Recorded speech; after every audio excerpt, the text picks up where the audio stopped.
সন্দেশখালির প্রসঙ্গে মেজাজ হারালেন রাজ্যের বিরোধী দলনেতা শুভেন্দু অধিকারী। অশালীন শব্দ ব্যবহার করলেন তিনি। অভিষেক বন্দ্যোপাধ্যায় সেই ভিডিও এক্স হ্যান্ডেলে পোস্ট করেছেন, যা নিয়ে নতুন করে চর্চা শুরু হয়েছে রাজ্য রাজনীতিতে। যদিও সেই ভিডিওর সত্যতা আমরা যাচাই করিনি। বুধবার বাঁকুড়ার সারেঙ্গায় নির্বাচনী প্রচারে গিয়েছিলেন শুভেন্দু। সেখান থেকে ফেরার পথে তাকে উদ্দেশ্য করে কেউ বা কারা স্লোগান দিতে শুরু করেন। অভিযোগ, কাছেই তৃণমূলের একটি জনসভা চলছিল।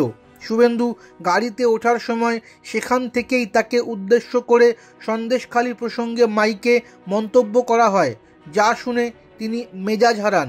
অভিষেক যে ভিডিওটি পোস্ট করেছেন তাতে দেখা গিয়েছে শুভেন্দু গাড়িতে উঠছেন, তাকে ঘিরে ধরেছেন দেহরক্ষীরা, পুলিশও রয়েছে সেখানে। পিছন দিক থেকে ভেসে আসছে মাইকের স্লোগান।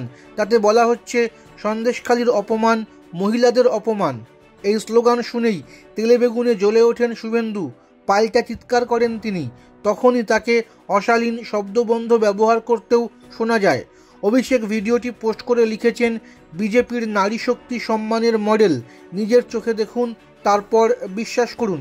এ প্রসঙ্গে বিজেপি নেতা তথা সাংসদ শ্রমিক ভট্টাচার্য বলেন, উনি কি বলেছেন আমি শুনিনি, তবে এটুকু বলতে পারি বিনা প্ররোচনায় উনি কিছু বলেননি। উনিও তো রক্ত মাংসের মানুষ। তবে মুখ্যমন্ত্রী দেখিয়ে দিয়েছেন বিনা প্ররোচনায় কিভাবে ভাষণের মাঝে অমৃত বর্ষণ করা যায়। বেশ কয়েকবার করেছেন, মানুষের বিচার করবেন।